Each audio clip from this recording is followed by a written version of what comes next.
Bonjour à tous. Avec les émeutes, il n'y a pas qu'en France que ça bouge. Macron se prend une raclée mondiale. Mondiale. Vous allez voir ça. Et dans tous les pays. Et ce qui est intéressant, c'est qu'évidemment, il y a de la politique derrière tout ça.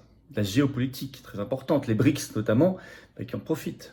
Un Macron affaibli parce qu'il est en permanence aligné, parce qu'il est soumis, là, être humilié. Euh, j'ai envie que les parlementaires voient cette vidéo, et eux qui ont le pouvoir de destitution par l'article 68 de la Constitution, et qui se disent, attendez, là, Macron, là aussi, il fait un tort considérable au pays, parce que comme président de la République, il est censé constitutionnellement défendre les intérêts de la France dans le monde, son image, sa réputation, son rayonnement. Or, il fait précisément l'inverse. Donc nous allons voir tout cela dans cette vidéo, voir également le traitement de la presse, l'impact déjà sur le tourisme en France, alors que nous sommes le premier pays touristique du monde, donc c'est une source de revenus énorme et d'emplois ici.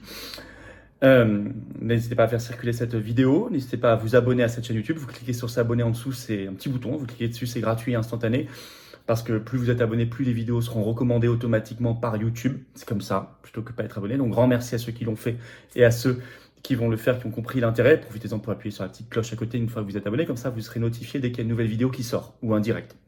Merci d'avance, bravo. Vous savez qu'on a un grand rendez-vous ce samedi, ça y est, ça arrive. 8 juillet, 14h Paris, rendez-vous place d'Enfer Rochereau, c'est le cortège national, le premier, pour le Frexit. C'est énorme, ça va être énorme. Il y a des gens qui viennent de partout, c'est sécurisé, toutes les familles sont les bienvenues, toutes les générations. Aucun souci là-dessus, on m'a posé des questions, évidemment.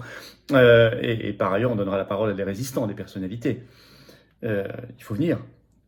Nous avons une leçon en ce moment par la crise des émeutes, à quel point nous avons besoin d'une France respectée, solide, libre, indépendante. À quel point nous avons besoin de nous débarrasser de l'oligarchie. C'est ça le Frexit, liberté et souveraineté. Je vous attends très très très nombreux, bien évidemment.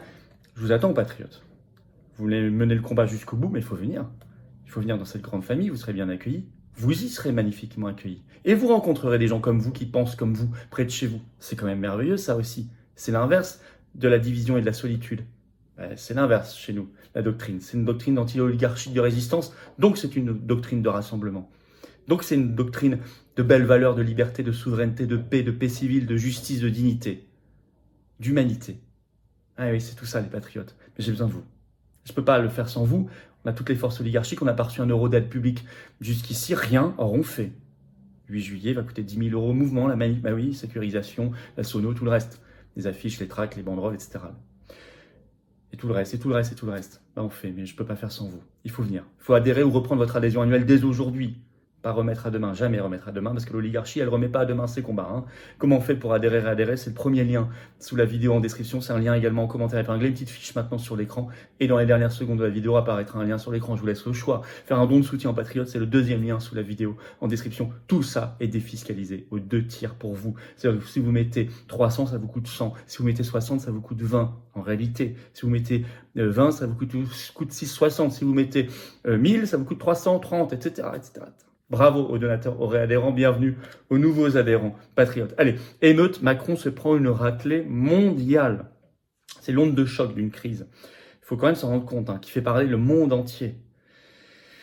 Et auquel se mêlent évidemment des considérations politiques. Mais c'est normal, quand Macron s'est humilié lui-même, s'est soumis lui-même, notamment dans le conflit ukrainien, il le prend en boomerang.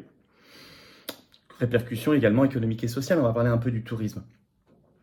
Honnêtement, je l'ai dit, c'est une des composantes de son devoir constitutionnel, donc ça qu'il trahit une nouvelle fois, donc ça justifie encore plus une destitution par les députés et sénateurs au sens de l'article 68 de notre Constitution. Faites toujours passer le message. Quelques députés qui en parlent, les parlementaires, des sénateurs, tant mieux. Il faut que ça avance très très vite. Alors d'abord, Macron bloqué. Oui, on a appris ce 1er juillet qu'il était obligé de reporter sa visite d'État qui était prévue en Allemagne du 2 au 4 juillet. Je rappelle, c'est pas la première. Déjà en mars dernier, fin mars, il avait dû annuler cette fois une visite en France d'État du roi britannique Charles III, du fait qu'il y avait tous les troubles qu'il avait créés lui-même autour de la réforme des retraites en France.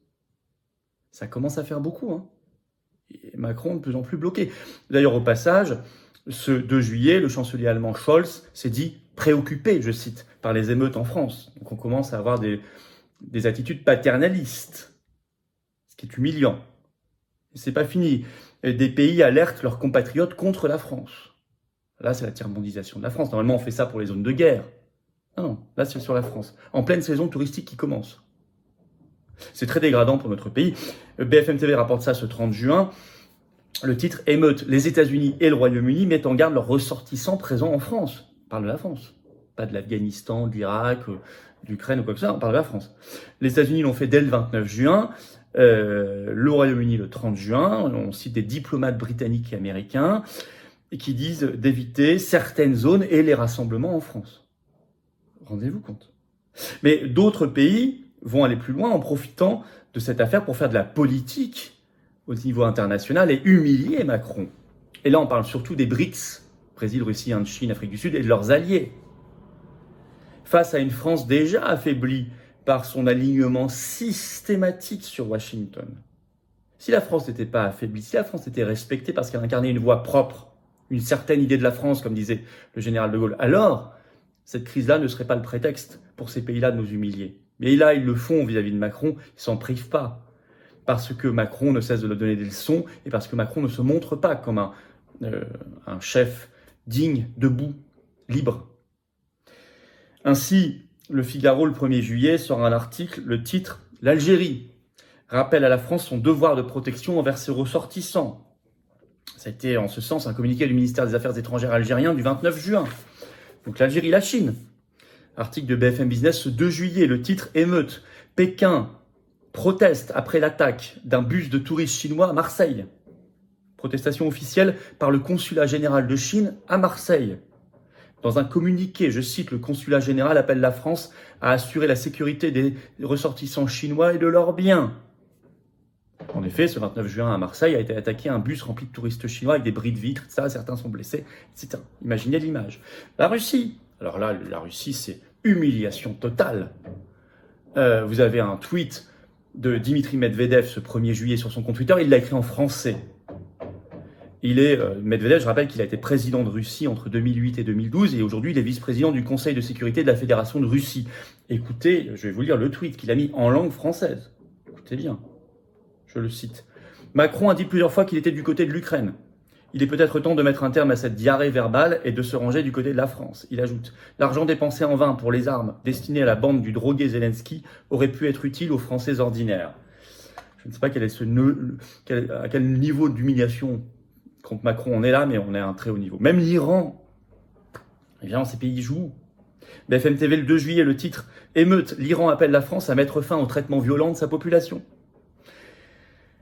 C'est en ce sens un tweet du porte-parole du ministère, donc c'est très officiel, tweet du porte-parole du ministère des Affaires étrangères iranien, Nasser Kassari. Et par ailleurs, ajoute BFM, les Iraniens sont invités à éviter de se rendre en France. Voilà, donc ils s'en donnent à cœur joie. Et ils agissent ainsi, je vous l'ai dit, car Macron apparaît comme soumis, faible, aligné, voire corrompu. Et on le paye toujours à un moment ou à un autre en termes d'humiliation internationale, ça. J'ai envie de dire, la presse mondiale finit le travail. Vous avez un grand recensement de ce qui se passe dans la presse mondiale par Le Monde, dans un article du 1er juillet, le titre « Les émeutes en France vues de l'étranger ». Alors, il cite pêle-mêle des réactions, je ne veux pas vous donner toutes les réactions, mais tous les pays qui sont concernés. La presse en parle beaucoup. Chine, Russie, États-Unis, Allemagne, Royaume-Uni, Hongrie, Pologne, Belgique, Italie, Espagne, les pays scandinaves. On va particulièrement voir ce qui se passe, c'est assez humiliant, en Italie. Je vais vous citer un autre extrait, c'est dans Le Monde. Parmi ceux à s'être exprimé vendredi figure Maurizio Gaspari, vice-président du Sénat et cadre de Forza Italia dans la presse italienne. Je cite, « Le ministre français de l'Intérieur Darmanin nous a longuement expliqué comment gérer l'immigration. Un jour, ils mettent à feu et à sang Paris. Un jour, les banlieues. Darmanin, si tu veux un coup de main, je te donne mon numéro, a-t-il dit. » Ça, c'est dans la presse italienne. Alors, ça a déjà un impact en plus sur le tourisme, en termes économiques et sociaux. L'image de la France, bien sûr. Là, on a un communiqué officiel. L'AFP en a fait part le 30 juin. Communiqué du président, donc Thierry Marx, de l'UMIH, l'UMI, c'est-à-dire Hôtellerie-Restauration. C'est le principal syndicat de l'hôtellerie et de la restauration en France. Le titre « Émeute, les professionnels du tourisme constatent une vague d'annulation dans les hôtels ». Voilà, ça commence, évidemment. Donc, je voulais vous alerter là-dessus pour vous montrer la dimension mondiale de cette crise et à quel point elle s'entremêle, il faut comprendre tout ça, avec d'autres crises politiques comme l'Ukraine et l'attitude qu'adopte Macron dans cette crise, il la prend en boomerang ici, dans celle-ci, sur les émeutes. C'est une humiliation mondiale. Il est plus bas que terre, là, Macron. Il est même maintenant entravé dans ses déplacements, lui-même quand il doit se déplacer à l'étranger, et ceux qu'il fait venir en visite d'État en France. Il faut quand même se rendre compte du niveau. C'est une grave crise. Ça s'ajoute à l'affaiblissement politique, économique, social, en termes d'image de notre pays.